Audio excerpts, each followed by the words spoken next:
Hello students.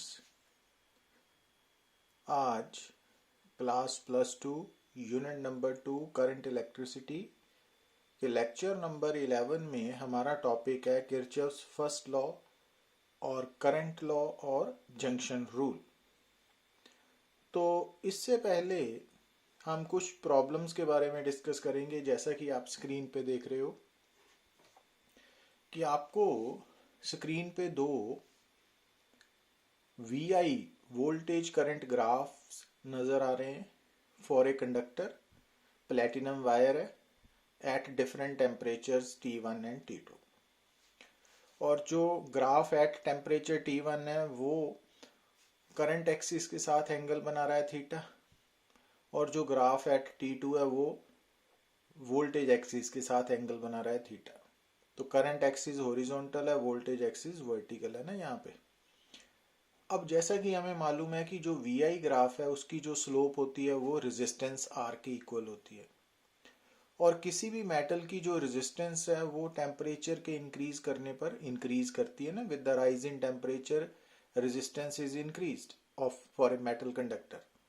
तो it means जो slope of VI graph है, क्योंकि वो रेजिस्टेंस शो करती है, और रेजिस्टेंस बोल सकते हैं मेटल्स के लिए डायरेक्टली प्रोपोर्शनल टू टेम्परेचर।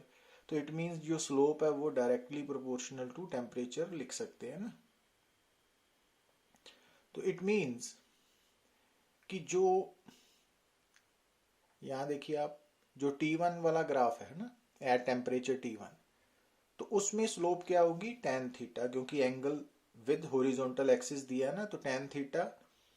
पर जो टेम्परेचर T2 वाला ग्राफ है ना उसका एंगल विद वर्टिकल लाइन दिया है, वोल्टेज है ना, तो इसकी जो स्लोप है ना वो cot थीटा होगी। तो it means tan theta directly proportional to T1 है और cot theta directly proportional to T2 है। तो it means T2 minus T1 क्या हो गया, directly proportional to T cot theta minus tan theta ना। ये डिफरेंस ले लिया इनका। अब कॉट थीटा को हमने cos theta by sine theta, tan theta को हमने sine theta by cos theta. तो सॉल्व किया तो cos square theta minus sine square theta को cos 2 थीटा लिख सकते हैं, और जो डिनोमिनेटर है साइन थीटा कॉस थीटा उसको हाफ साइन 2 थीटा लिख सकते हैं ना, क्योंकि साइन 2 थीटा क्या होता है 2 साइन थीटा कॉस थीटा।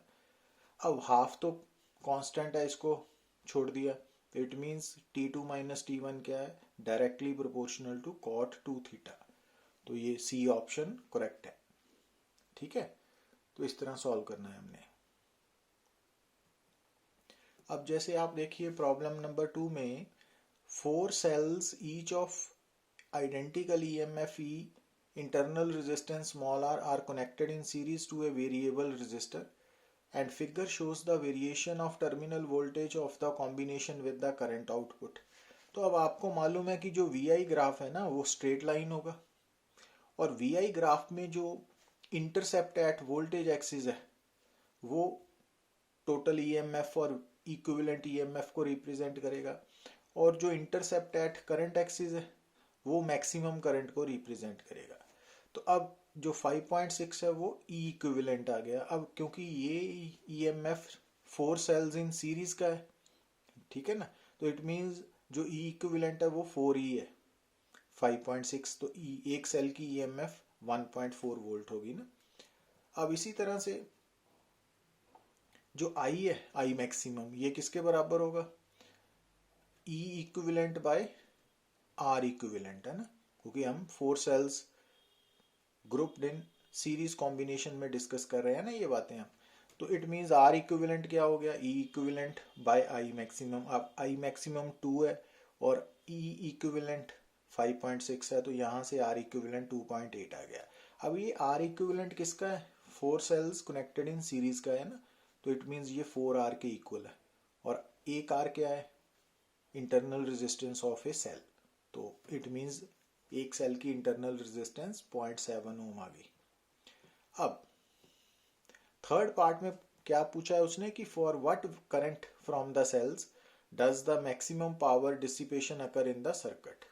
अब जैसा कि हमने मैक्सिमम पावर ट्रांसफर थ्योरम में बोला था कि किसी भी रेजिस्टर में जो थर्मल पावर डिसिपेशन है वो मैक्सिमम कब होगी, जब एक्सटर्नल रेजिस्टेंस की रेजिस्टेंस और टोटल इंटरनल रेजिस्टेंस इक्वल होंगे ना। ठीक है, अब किसी भी सर्किट में टोटल करंट क्या होता है, E equivalent over R plus R equivalent है ना। कैपिटल आर क्या है, सर्किट की एक्सटर्नल रेजिस्टेंस। अब मैक्सिमम पावर डिसिपेशन के लिए कैपिटल आर किसके बराबर चाहिए, आर इक्विवेलेंट के ना, इंटरनल रेजिस्टेंस के। तो इट मीन्स ये 2R। अब यहां से ई इक्विवेलेंट आर इक्विवेलेंट इनकी वैल्यू सब्स्टिट्यूट करने पे करंट 1 एम्पियर आ गया ना। तो इट मीन्स जब इस कॉम्बिनेशन में करंट 1 एम्पियर होगा तब मैक्सिमम पावर डिसिपेट करेगी सर्किट में। अब प्रॉब्लम नंबर 3 में आप देखिए कि 8 sales each of internal resistance 0.5 ohm and EMF 1.5 volt are used to send a current through an external resistance of A 200 ohm, B 0.002 ohm and C 1 ohm. How would you arrange them to get the maximum current in each case?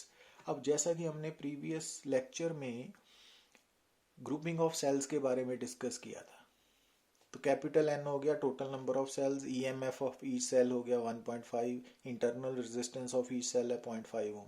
अब पहले case में external resistance क्या दी हुई है आपको, 200 ओम।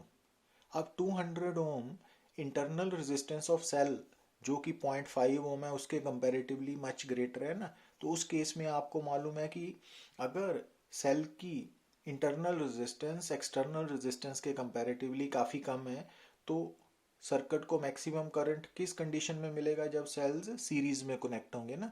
तो it means पहले case में सेल्स सीरीज में कनेक्ट होंगे, 8 सेल्स है ना।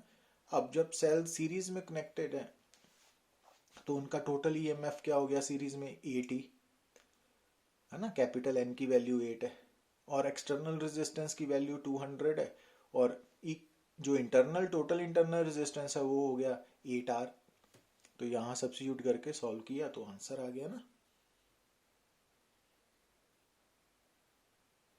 अब जब दूसरे केस में एक्सटर्नल रेजिस्टेंस 0.002 है ओम, तो अब ये वैल्यू इंटरनल से काफ़ी कम है।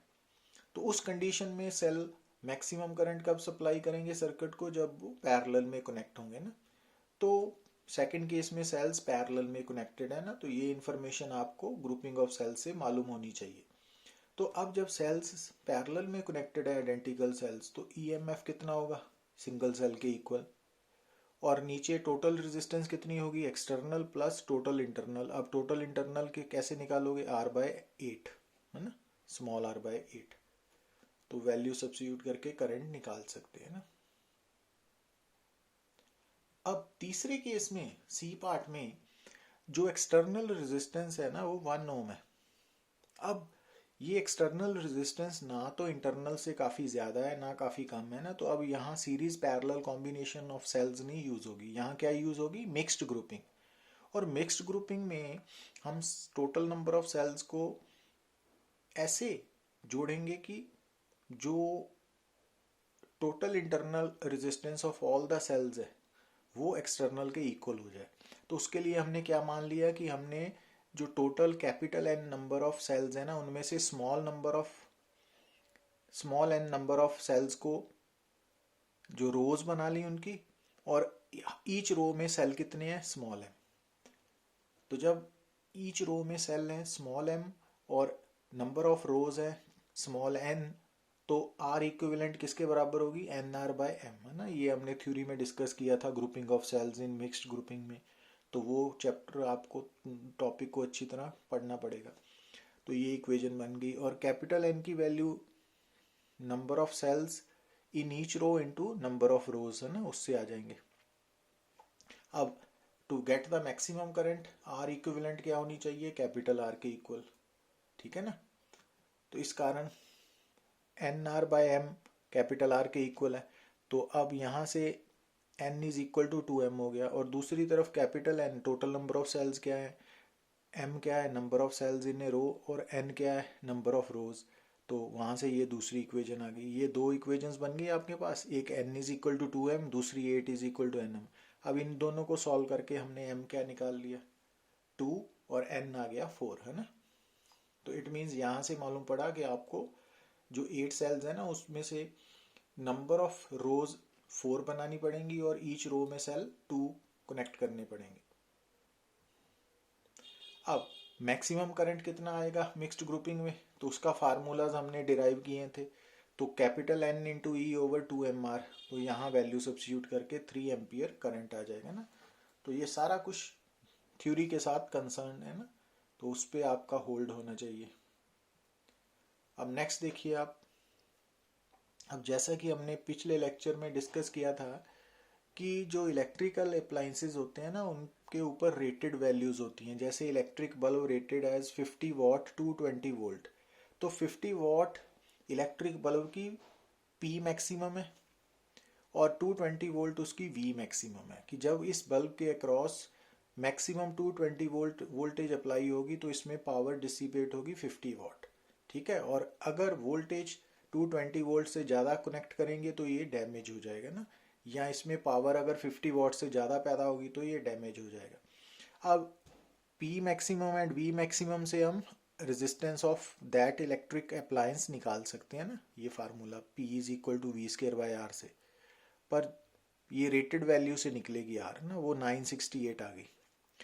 अब इस बल्ब को हमने जिस वोल्टेज के साथ सब जोड़ा है ना वो 110 वोल्ट है ना, तो अब जो एक्चुअल वोल्टेज अप्लाई की गई है वो है 110 वोल्ट, तो वो कितनी हीट पैदा करेगी, तो H is equal to V square by R into T. अब R पहले स्टेप से निकाल चुके हैं, टाइम 1 मिनट है 60 सेकेंड, V की वैल्यू 110 वोल्ट है, तो उनको सब्सिट्यूट करके हम H की वैल्यू इन जूल एंड कैलोरी निकाल सकते हैं ना।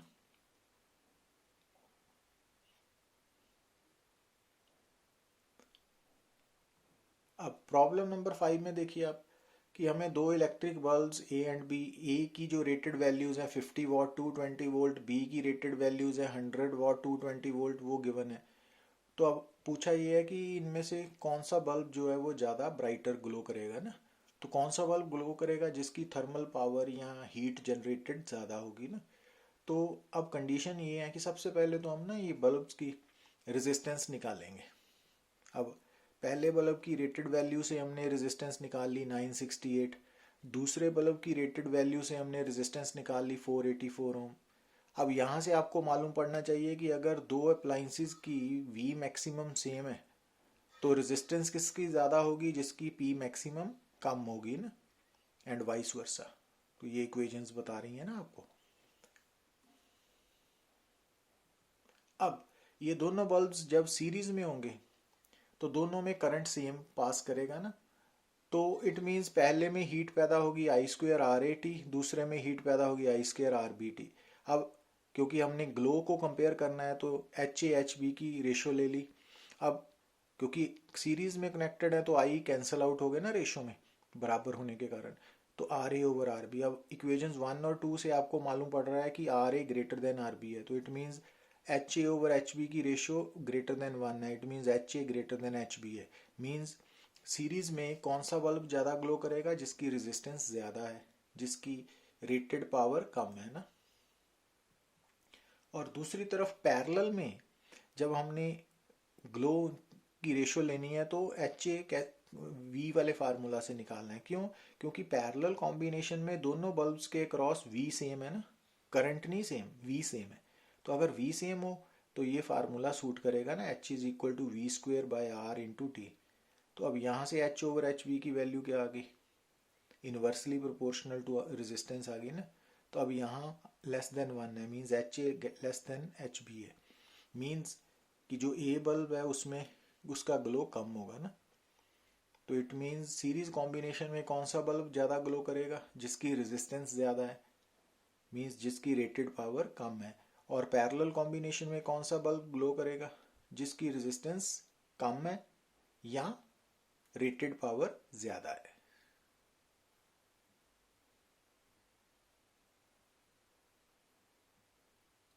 Got it.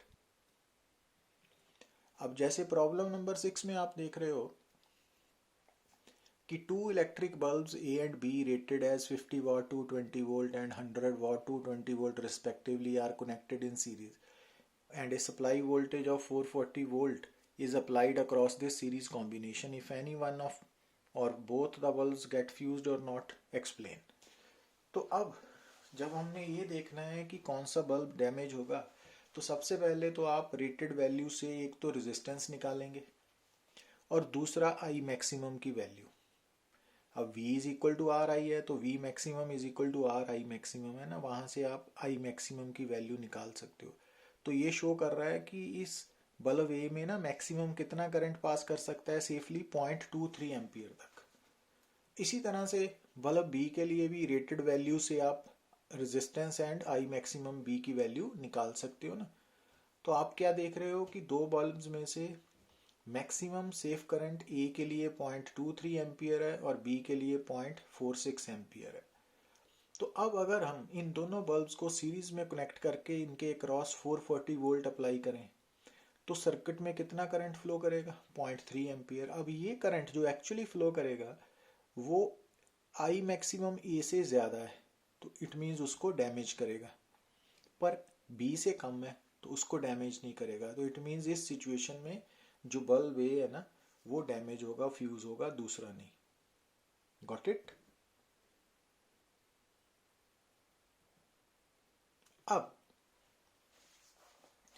अब हम बात करने जा रहे हैं कि एक्चुअली जब हम किसी भी इलेक्ट्रिक सर्किट के साथ डील करते हो तो इलेक्ट्रिक सर्किट को हम नेटवर्क भी बोल देते हैं ना. तो जैसा कि आपकी स्क्रीन पे ये सर्किट नजर आ रहा है ना, तो इस सर्किट में जो कोई भी एलिमेंट उस सर्किट को इलेक्ट्रिक एनर्जी सप्लाई कर रहा है उसको बोलते हैं एक्टिव एलिमेंट. तो जैसे कि वो बैटरी हो सकती है, जनरेटर है. तो इस स्क्रीन में जो सर्किट आपको नजर आ रहा है इसमें E1, E2, E3, E4 ये चार सेल्स जो है ना वो एक्टिव एलिमेंट्स है. और दूसरे होते हैं पैसिव एलिमेंट्स. पैसिव एलिमेंट्स का मतलब है कि वो एलिमेंट जो इलेक्ट्रिकल एनर्जी को या तो हीट में कन्वर्ट करेगा जैसे कि रेजिस्टेंस है, तो या फिर उस इलेक्ट्रिक एनर्जी को स्टोर करेगा in the form of electric field जैसे कि कैपेसिटर है, हमने फर्स्ट यूनिट में पढ़ा. और या फिर आने वाले यूनिट में पढ़ेंगे इंडक्टर. वो क्या करता है कि वो इलेक्ट्रिक एनर्जी का कुछ पार्ट अपने अंदर मैग्नेटिक फील्ड की फॉर्म में स्टोर करता है ना, तो इंडक्टर बोलते हैं. तो जो पैसिव एलिमेंट है वो रेजिस्टर भी हो सकता है, कैपेसिटर भी और इंडक्टर भी.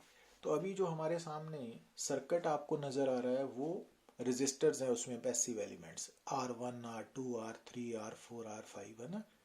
तो एक तो ये पहचान होनी चाहिए आपको कि किसी भी इलेक्ट्रिक सर्किट में कौन सा एक्टिव एलिमेंट है, कौन सा पैसिव एलिमेंट.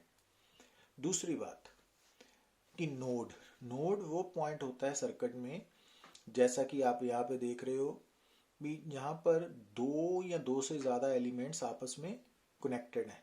जैसे कि पॉइंट ए नज़र आ रहा है ना आपको, तो पॉइंट ए पे एक तो एक्टिव एलिमेंट है E1 कनेक्टेड और दूसरा R4 है ना, तो ए नोड है. बी पॉइंट जो है ना वो भी नोड ही है क्योंकि उस पे भी एक साइड पे R1 नज़र आ रहा है आपको, दूसरी तरफ E2 है. अब जो नोड सी है ना उस पे तीन एलिमेंट्स कनेक्टेड हैं, एक E2, दूसरा R5, तीसरा R2.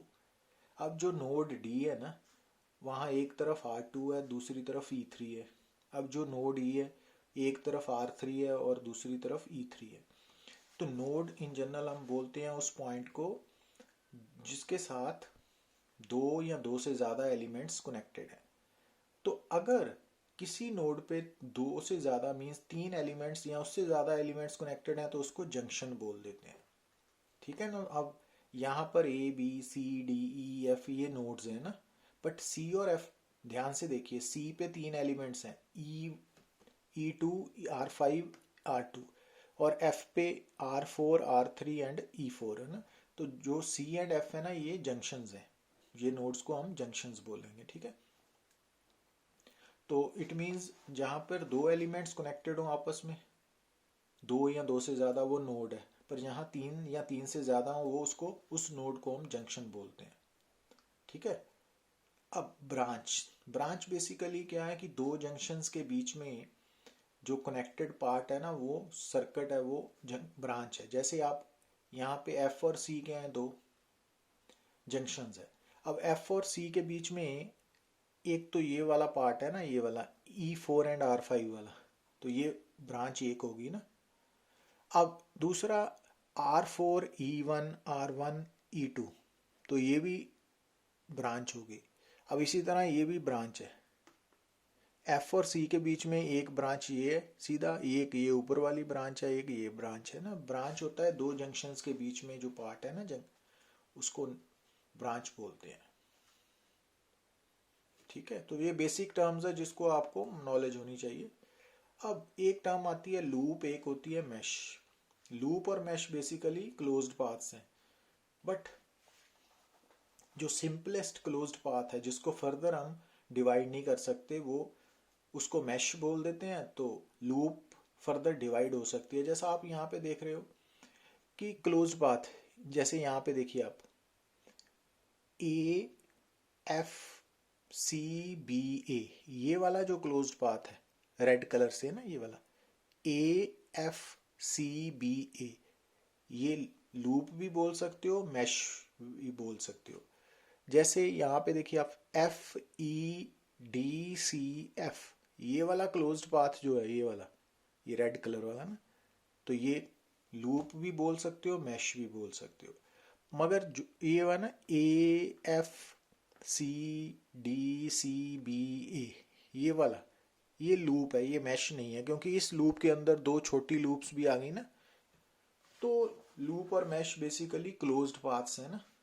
तो अगर आप लूप के अंदर कोई और लूप भी ले सकते हो, ठीक है, तो वो लूप रहेगी है ना। बट अगर उसके अंदर और फर्दर लूप नहीं आ सके तो उसको हम मैश बोल देते हैं। तो ये बेसिक टर्म्स है, जस्ट इसको माइंड में रखना है। तो अब हम बात करने जा रहे हैं किरचॉफ्स करंट लॉ, जिसको हम किरचॉफ्स फर्स्ट लॉ भी बोलते हैं और जंक्शन रूल भी बोलते हैं ना। तो ये लॉ बेस्ड है law of conservation of charge के ऊपर।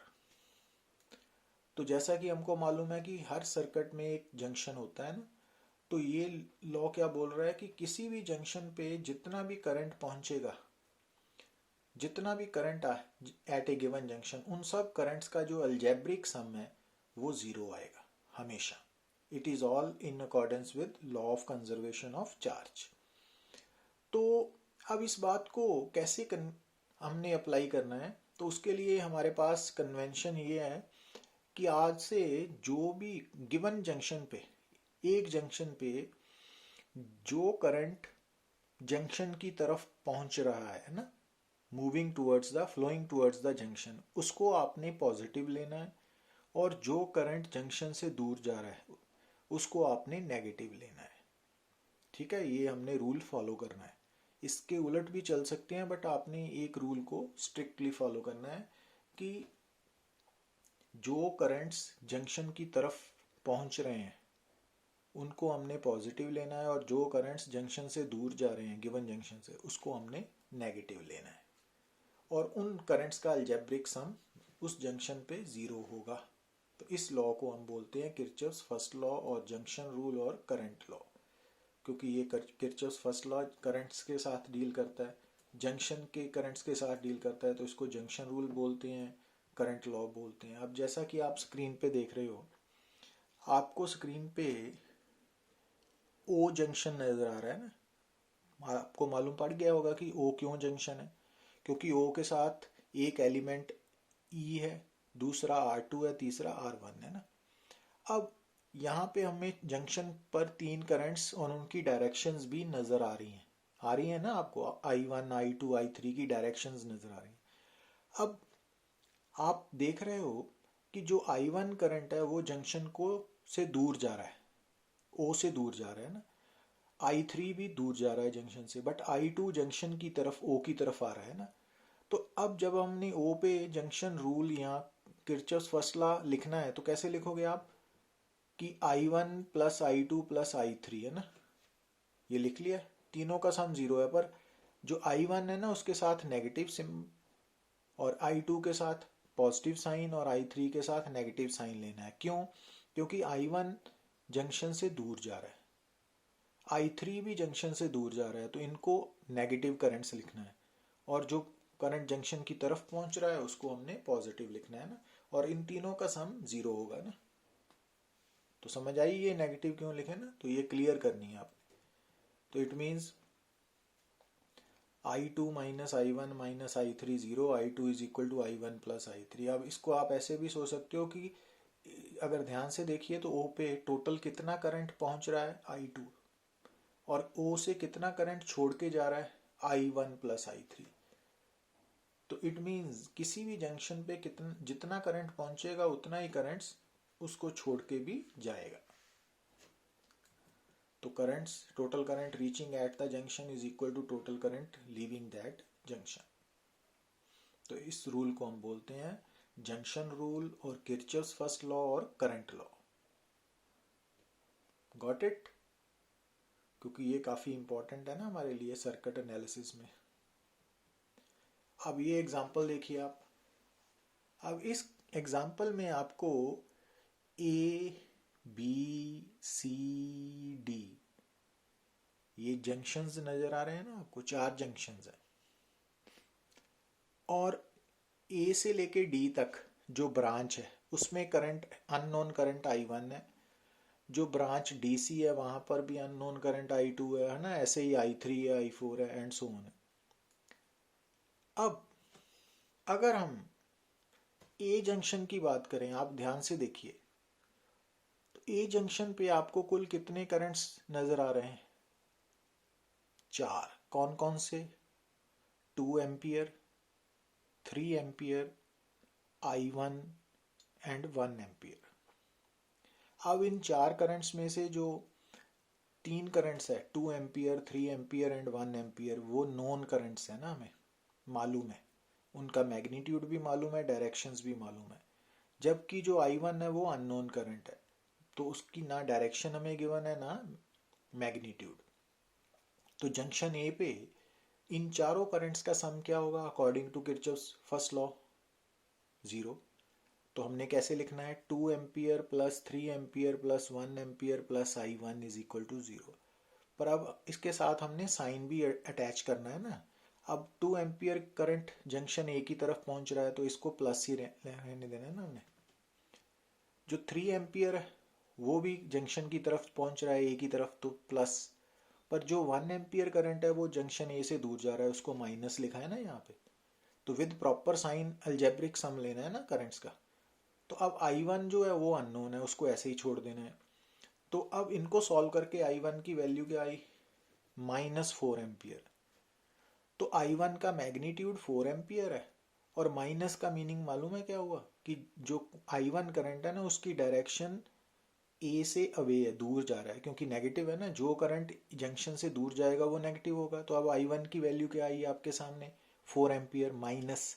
तो माइनस का मतलब जो I1 करंट है वो ए से दूर जाएगा ना, तो जो रेड कलर का एरो नजर आ रहा है ना वो डायरेक्शन ऑफ I1 है। ठीक है। अब हम पहुंचते हैं जंक्शन डी पे।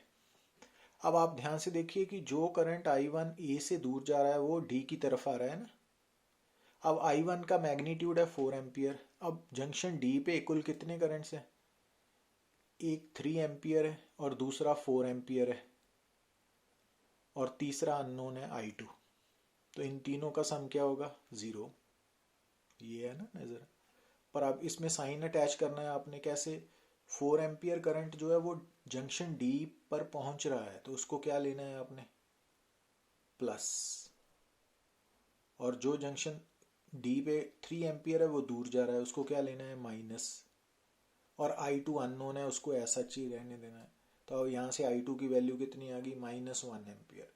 तो यहाँ से क्या प्रूव हुआ कि जो I1 करंट है, I2 करंट है ना, सॉरी, वो उसका मैग्नीट्यूड 1 एम्पियर है, और वो जंक्शन डी से दूर जा रहा है ना। तो जंक्शन डी से दूर मीन्स सी की तरफ जा रहा है I2 करंट।